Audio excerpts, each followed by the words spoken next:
Coffee with the Editor is proudly brought to you by IRZ and the Railway Safety Regulator, RSR. So Webster, thank you very much for just taking a few minutes to talk to me here at the official signing ceremony. Tell me a little bit more about yourself. Thank you. My name is Webster Mfebe. I'm the chairman of both the Eco-Industrial Solution PPGI Ltd and Limpopo Eco-Industrial Park PPGI Ltd. I am also the CEO of the South African Forum of Civil Engineering and Contractors, which also signed an MoU with the Limpopo Eco-Industrial Park development. Today is all about the signing of an MoU between yourselves and Transnet Freight Rail. What does that signify and mean for you? To us, this is a watershed moment because it sets the scene for the development of the first infrastructure project of the whole development of the park, which is the Intermodal Transport Facility with the Transnet Freight Rail. As you might be aware, within the context of the Africa Free Trade Agreement, this is a window of opportunity to pursue what is already in place in terms of the North-South corridor, because the project is in Musina, 6 kilometers from Bike Bridge, which is strategically located for inter-Africa trade and trade into SAFCEC. It becomes the gateway for inter-regional trade, which is in fact the official policy not of only the government, but also the African Union as to how we should cooperate and strengthen the trade relations between and amongst African countries. And for us, it also gives us an opportunity to finalize the feasibility, the bankable feasibility, which is underway with an anchor tenant, which is Transnet, the biggest state-owned logistics company in Africa. And it will begin the process of job creation, which is sorely needed in South Africa.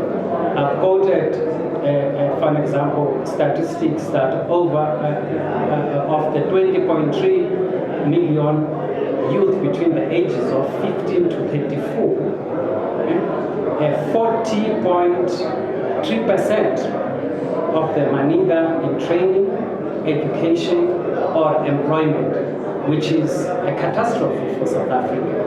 And also it will give relief, much needed relief, to the depressed construction company in South Africa, which over a decade has lost 100 billion of its value from its peak in 2009, where it was valued at 300 billion. Now it's valued at 200 billion because of lack of work. So initiatives like this also give impetus and build confidence in the industry, whose business confidence is rock bottom. And in fact, the Building and Civil Engineering Business Index, both the Bureau of Economic Research and FNB Business Confidence Index, register the fact that this is the lowest confidence in 20 years, which is among the civil and building contractors. So all these initiatives, including others, are very important in building that confidence. And rail, therefore, rail is very important. If we have to, as Africans, and also South Africans, to boost trade and be this awakening economic giant, we need to build the beneficiation infrastructure through projects such as these, and also rail plays a critical role, therefore, in transporting the much needed goods to promote intra-Africa trade. So I saw today here at the launch we have, I think, the World Bank and the African Development Bank and the PPGI. Are these going to be part of your funders? Are these your funders? I know you're waiting for the bank feasibility to come through. You also need the water license, water usage license. Of course, let me first highlight the importance of the presence of the PPGI, which is the Public-Private Growth Initiative, wholeheartedly embraced by the President, which is aimed at igniting the economy through identifying projects that will drive growth and create jobs, and therefore identifying inhibitors to those projects, specific inhibitors. And this project is one of the 43 projects worth 840 billion rand.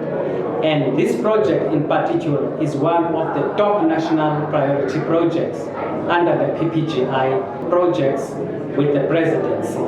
So the presence of the PPGI was very important to understand where progress is with Transnet. The development finance institutions such as the African Development Bank, we've had discussions with them before, and their presence here is very important. And in fact, I was speaking to the representative to say we need to talk again very urgently, because they can see there's momentum forward in this regard. Of course, there are private bankers such as APSA, among others, who are present here. They have infrastructure divisions. They have a keen interest in what is going to take place, because we have an anchor tenant, which is Transnet Freight Rail. For me, the most important thing is the involvement of communities. Much has been said about empowerment, but the empowerment that we've seen over the years has benefited a few and politically connected individuals. So we're changing that trajectory of genuine involvement, consultation and empowerment of communities, including what is needed the most. Schools are among other things, clinics that we're going to go are among other things, SMME opportunities that would be made available to local communities is at the core of the transformative nature of this development. Not only is Africa, and in fact we go as far as saying the world's first zero solid waste eco-industrial park with a zero to negative carbon footprint integrated with a nature park. And therefore we are proud that this initiative is wholly owned by Black people. 89% of the development company is ownership is with Black people, and 65% of the project is Black people, with 10% equity from local communities. That's fantastic. That is fantastic. And then where to from here? When do we actually start building? What is remaining as a major obstacle is the water use license. Industrialization without a water use license, we've been going through this over a period of 3 years. Why is it taking so long? Well, this is part of the inhibitors that we've raised directly with the President to say that the permit system in South Africa is the biggest policy inhibitor because you need to streamline the way business is done, the ease of doing business in South Africa. And efforts now are being made to identify those areas that inhibit business growth. If you look at the water license, it affects a number of industry. It is at the core of the main inhibitors. But for us, no industrial development will happen without the water use license. We've indicated that we've approval for the dams from the very same department, safety and everything. But what is remaining is the water use license. And what is remaining in our view is a very mundane issue of lack of cooperation between state entities.